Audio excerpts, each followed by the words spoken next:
Hello, people. Hope you're all doing well.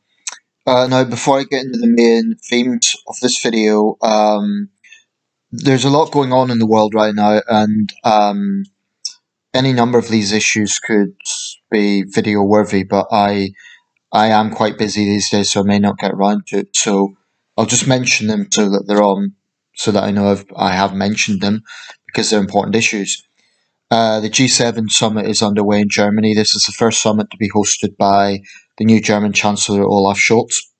And the big issue there is the attack today in Kiev by Russia. Even by Russia's standards these days, it's fairly despicable. There's no military strategy to bombing an apartment block, and it appears there was at least one casualty. A family was hurt. I don't know if the fatality was the little girl or her father, but there were reports of a little girl being pulled from the rubble. Now, Kiev is obviously a long way from where the front line is now in the east of the country, but I think it just shows the callous spitefulness of the Putin regime.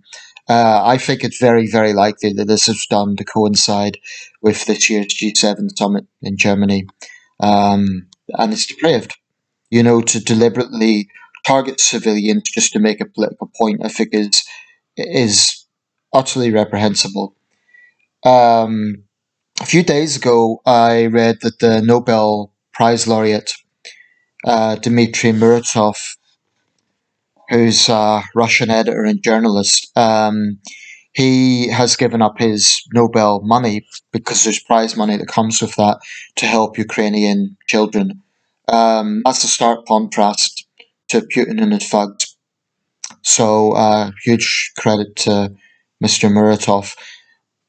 I think one of the dangers of this situation is that the more extreme antics the Russian state gets involved in, the sort of hysterical doomsday rhetoric they're coming out with, like flattening to drop a nuclear bomb on London, for instance. That this sort of language, this sort of thuggish behaviour, I think actually one of the effects that could be had, is an increase in Russophobia, and unfortunately, with that, it means that Russians who are not anything to do with Putin, and in some cases might even be actively anti-Putin, will get tarred with the same brush. Um, there's going to be generational problems in Ukraine, a bit like in Europe after World War II, like throughout Europe, there was anti-German sentiments. I think for generations there's going to be anti-Russian sentiments in Ukraine and possibly in neighbouring states as well. I can't blame them, because if you'd lost your entire family, if you lost your home, your livelihood, and it all comes down to the much larger neighbour to the east, then it's just inevitable that you're going to have resentment. Anyway, not to derail. There's other issues going on. There was a tragedy in South Africa.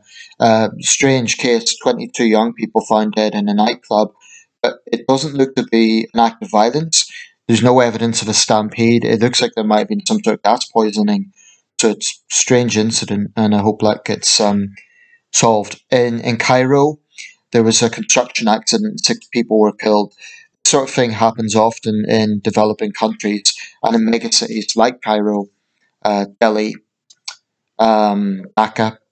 You hear this sort of thing happening very often. So yeah, there's a lot going on in the world, but what I'm going to focus on in this video is American politics. The big issue, of course, in recent days, aside from the gun violence debate, is Roe versus Wade being overturned. Now, the issue of abortion is one of the areas where I genuinely don't have very strong views. This is not that I don't have views. It's not that I don't think it's an important issue. It's a very important issue. But I genuinely understand both sides. And unfortunately, I was just looking at CNN. Unfortunately, predictably, there has been some angry scenes. There have been obviously protests in opposition to this ruling.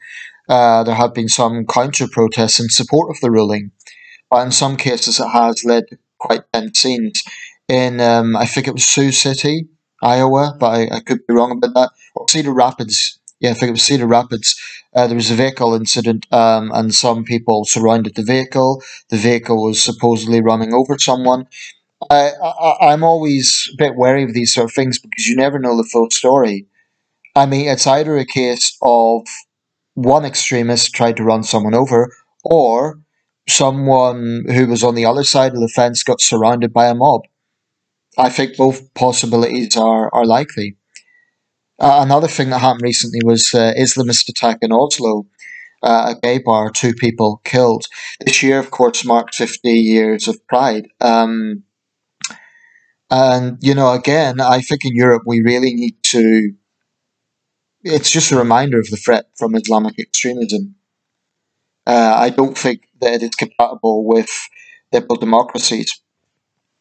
Anyway, what I want to focus on is this sort of thing that goes on in the States. Now, I'll get a little bit into the abortion issue itself in a minute, but I do believe that a lot of the culture wars in America and a lot of the debates in America are exported here, and they really don't need to be. And this is not to say that some of the things that go on in the United States are not also issues here. It's not to say that there are not problems in the UK. And it's not to say that there aren't some collective interests across the Western world and across liberal democracy. Certainly there are, in terms of being assertive, for instance, about the rise of China and Russia's behaviour. But I'm talking more about domestic issues. Which, of course, when Russian state media was operating, it was all too happy to exploit and to, sweep in and try and divide. RT was very adept at that. But, this sort of issue with abortion that we're seeing in the States right now, I just don't think we would see those sort of scenes in the UK. I'm not saying that this isn't an issue in the UK, but as I understand it, our law has probably got it about right. Abortion's legal in Britain, but it is at a certain stage. I understand, for example, it has to be quite early on in the pregnancy cycle. I think that's probably the best solution. The thing that I find troubling about this debate, and like I say, I don't have strong views, but what I find troubling is the way that both sides vilify the other. Now, obviously, a lot of women in America are going to be very worried about this because, particularly women from poorer backgrounds, it's going to put them in a very difficult position. If they have been victims of rape, or if they have an unwanted pregnancy for another reason, um, and they're not prepared to be a mother, and then this in itself gets into all sorts of issues about responsibility. But I would contend if you have a young woman or any woman who's been a victim of rape, it amounts to victim blaming to say that she should be responsible. What about the rapist? What about the men involved in these situations? It takes two to make a child. So the danger is that those women will not have options because it's illegal. The danger is they may be considering going to clinics which will now have to operate illegally. That's dangerous. I mean, in the past, that led to botched abortions that led to serious problems. There's going to be issues now from state to state. It's interesting that some of the fiercest protests have been in states that actually still have abortion rights, such as California and New York. Um, Whereas it seems to be that the less focal protests are in those states where it's actually going to be banned. So that's interesting. I know that some governors have suggested that they will aid women who want to come into their state. Jay Inslee, the governor of Washington, has suggested he's directed apparently state police to not respond to extradition requests. I mean, this shows the issue of states' rights in America. That's another thing we don't really have in the UK. Although, of course, we do have differences between the four nations. For example, laws in Scotland are different from laws in England and Wales. um, somewhat, not in every area, but somewhat. Um, well, what I'm thinking of is, well, I'll just focus on the abortion thing. I mean, we constantly hear this line about this. I don't mean lying in a disparaging way. I mean that the argument is the woman's body, it's her sovereignty. That seems very reasonable. But what pro-life advocates would say is, wait a second, there are two living beings there. There's the woman, and there's the unborn baby, as they would see it. I'm not saying I fully agree with that, because the debate is, when does a baby become a baby?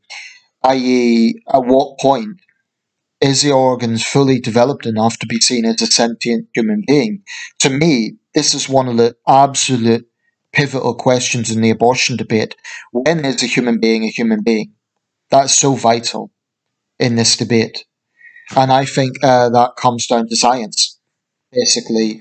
I think one of the things about the pro-choice side is they look at the other side as being led by the religious right, and certainly the religious right has a very big part in that. There was a congresswoman in, it was one of those red states, I think it was Arkansas, and she was almost in tears welcoming this decision as God's law, or I forget how she termed it exactly, but it's a very, very emotive issue in the United States. Um, but I really believe that a woman who's been raped, or a victim of incest, for example, she's been raped by an older brother or father, um, the idea that she should have the burden of bringing that child up seems really cruel. Now, some would say, well, she could give it up for adoption, but that's not a smooth process, and it's still putting a lot of responsibility on her back.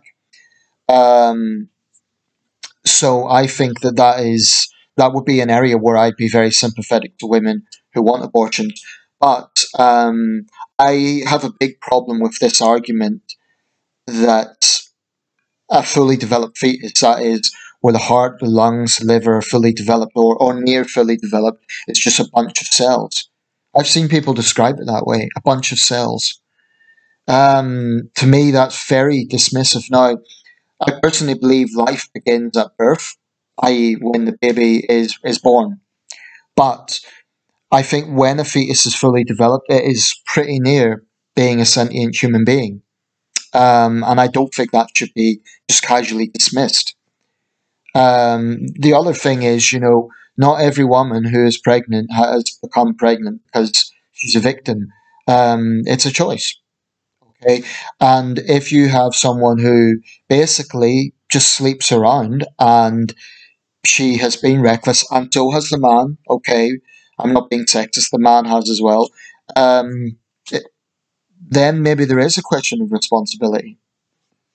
So I see both sides. I have enormous sympathy for women who are in a position, especially if they're poor, and that they're burdened with this enormous responsibility, especially if the so-called man has made her pregnant and he's just disappeared. Um, so there are issues around that. That's why I can understand why a lot of women are angry and concerned about this. By the same token,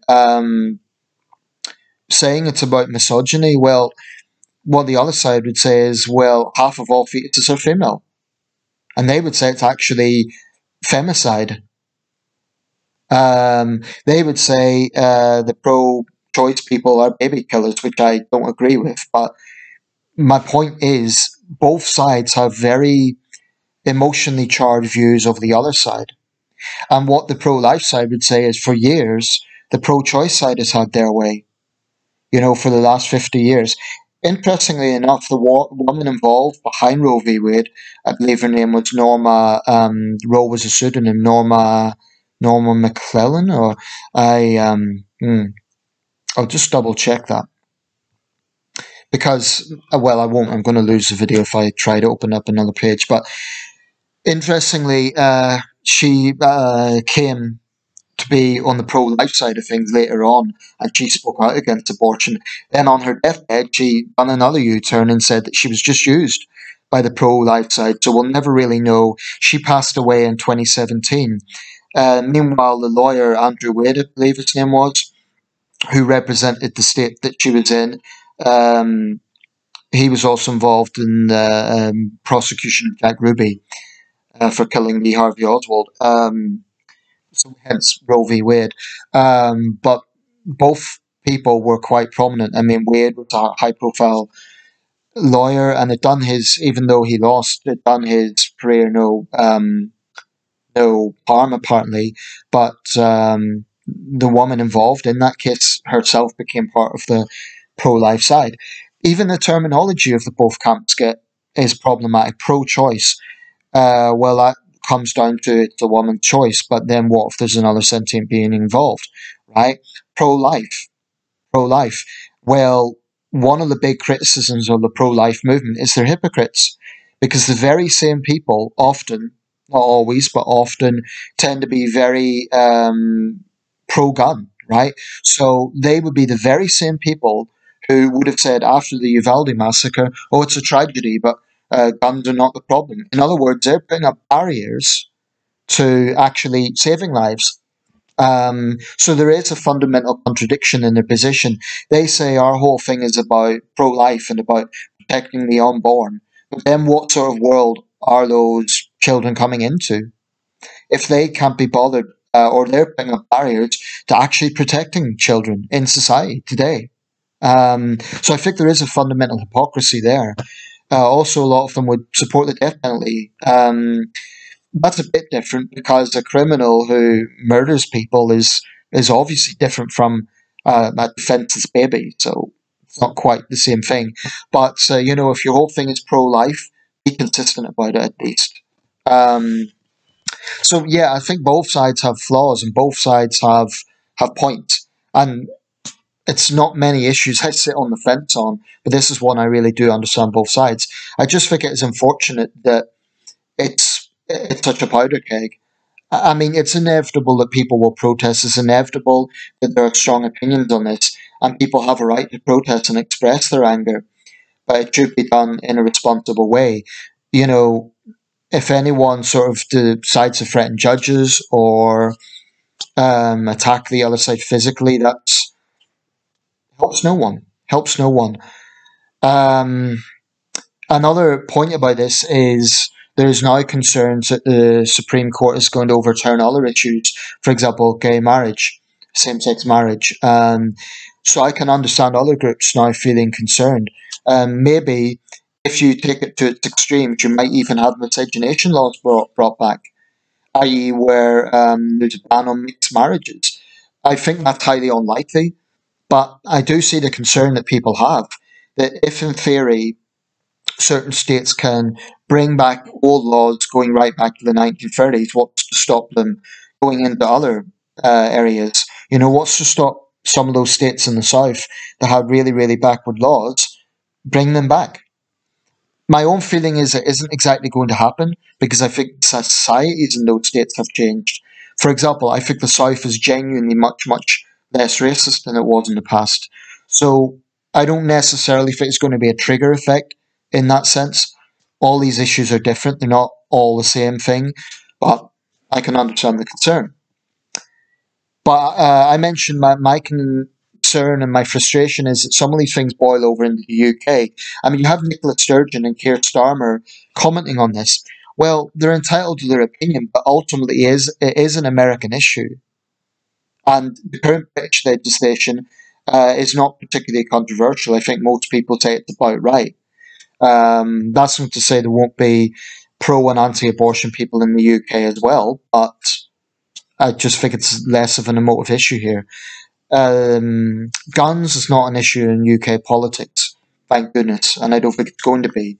Because that's the other big thing, of course, that's happened this week. The Biden administration has passed some significant gun reform legislation, but coming in the same week that the New York courts ruled in the other direction. So I really think Biden is trying to shore up as much legislation as he can within his term or terms, but it is difficult for a president when you have a very conservative, for example, a Democratic president, when you have a very conservative Supreme Court. But it could also be interesting to see how this plays out politically. For example, if this decision, because apparently most Americans oppose it, if this decision turns against the Republicans in in the next elections, I think the midterms are coming up. 20, yeah, should be coming up. So, one other issue I would talk about in terms of this sort of crossover, and it's perhaps the most obvious, much more so than guns or abortion, is race. Race in America is an absolute powder keg, and so often you have crossover. So even in this abortion debate, apparently there was a congresswoman who misspoke and said something with the word white people. She apparently said that was a mix-up. It was a misspoke. It was supposed to be rights, and it came out as white. I don't know, but of course the left are going to lap that up and say, "Oh, look at these racist Trump supporters." It's, I think, more than anything, more probably even than guns, race is a powder keg in America, and I think that is tragic. I think it's tragic, and I do think that it is largely the fault of the hard left. Why? Because although you certainly have white supremacists in the United States, and you definitely have racism, so conservatives who say there is no racism are wrong. There is. But I do believe the left is far worse when it comes to race baiting. CNN does it all the time. Left wing academics do it all the time. They're the ones pushing critical race theory in schools. This idea that white Americans are perpetually privileged and black and Hispanic Americans are perpetually victims. Um, you even have this perverse situation where, for example, you have a black thug who attacks an Asian American in a racial hate crime over COVID or whatever it is. In California, for example, there's been a history of racial tensions between the black and Asian communities. So you have an Asian American who's a victim of a hate crime.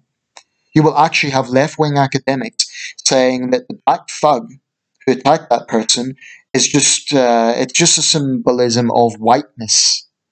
So somehow white people are responsible for black racist. This is an insane way of thinking. Um, and you have, I mean, you have these woke academics talking about people needing to explore their whiteness and reflect on their whiteness. So whiteness in itself is it's a bad thing. It's an offense. I mean, you can't make this stuff up. This isn't from MASH or The Onion. This really happens, and I think it's very troubling. I think that you have a situation where you have incidents that might have nothing to do with race, but they will absolutely be exacerbated. Now, I came across a piece by Douglas Murray recently about the issue of masculinity in the Spectator, and he mentioned that in New York City, a woman had been attacked. So this guy had pulled her hair back just randomly. Now, he might have been suffering mental health problems or whatever, but the point is it was a violent, unprovoked assault, and he was black. Now, Douglas Murray was questioning about why other men didn't intervene and do something about this. But then he speculated, well, maybe they were frightened of being accused of racism. Because if you had some white guys or Asian guys who intervened to help this woman, then Black Lives Matter and co would be saying, oh, they're targeting the black guy. That's why one thing about the left I think is utterly despicable, how they race bait and how they turn every situation into it must be about race. I think it's thoroughly despicable because it's inflammatory and it's dishonest. It's dishonest because not every situation that happens to involve people of different ethnicities is to do with race. You could have two guys arguing and maybe they just don't like each other. Maybe one guy thinks the other is a liar. Maybe the other guy thinks this guy is arrogant. And one's white and one's black. Or one's white and one's Asian. Or one's Asian and one's black. And that's it. And it's got nothing to do with race. It's just that it's a coincidence. But you will have people who will then film it. And they'll put it online and they'll say, look at this racial incident. I just think it is so tragic that we see this situation whereby people rush to judgment based on a little video segment, and then if you happen to be white and you are on the side that's being accused of racism, you're accused of being a Karen or accused of being a racist, then it doesn't matter what the context is. It doesn't matter if no racial slurs were used. You'll be targeted. I think there's a real mob mentality to woke ideology, and if it's despicable, I think it's not dissimilar to the sort of mob mentality you get with hard right types, gun militias, um, conspiracy nuts that believe Trump won the election. You have extremes on both sides, and I really feel concerned that they're being allowed to tell the narrative. I mean, American moderates, step up. You need to not let these extremists on both sides, whether they be far left or far right, take the platform.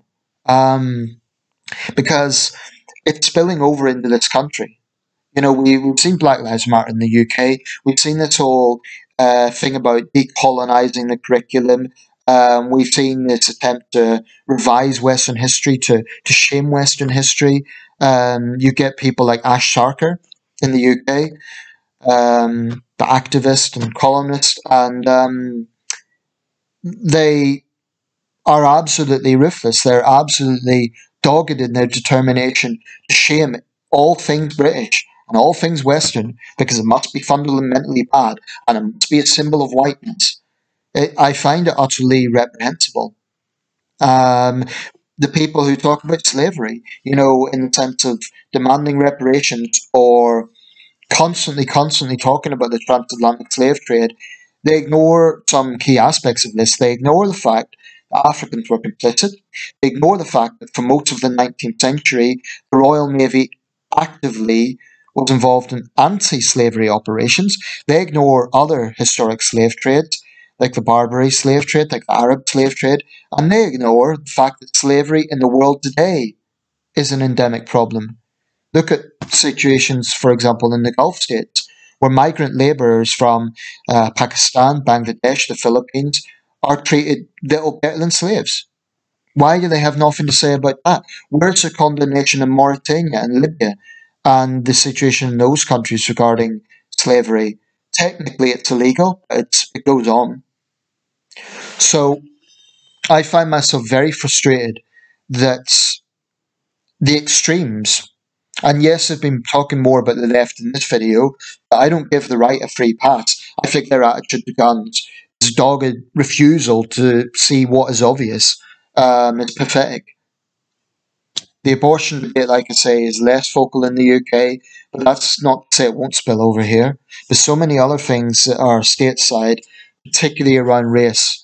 I don't think the gun issue will, because it just isn't. There isn't the recipe in this country for that to happen. We don't have significant gun violence, and most people don't own guns, so I just don't think that will ever be a major political issue in the UK, thank goodness. But I wouldn't rule out other things spilling over here. It's not to say that, I have affection for America. I think we should have close ties to the United States, but we are different countries, and what happens in the United States with race or police brutality doesn't mean it's a carbon copy in this country. It doesn't mean that the issues are exactly the same. It doesn't. That's not to say that we don't have problems. It's not to say that there aren't issues to address here, but there are fundamental differences as well. This can be seen across the board. In the recent Depp Heard case, the way that much of the American press was responding to that was different than I noticed. A lot of the British press were having this line about making it hard for women to come forward. Amber Heard, basically looking at her perspective. So there was a bit of disconnect there. Anyway, I'll round this up. It's quite long, but the culture wars are toxic. But if you have views on anything in this world, it's hard not to take a position on these things. But I do say we need to resist the hypocrisy and the extreme sentiments. I mean, people can have strong views, but attempts to just totally censor or shut down or show physical aggression to the other side It's not good, and I do feel concerned about the way America is going. And frankly, it doesn't matter who's in the White House. This is a deeply entrenched problem. There's only so much a president can do. I mean, he can try to have reconciliation. He can try to reach out. Obama was a great reconciler, or he tried to be, and yet America became more divided on his watch. So I'll wrap this up. Let me know your thoughts. Thanks for watching.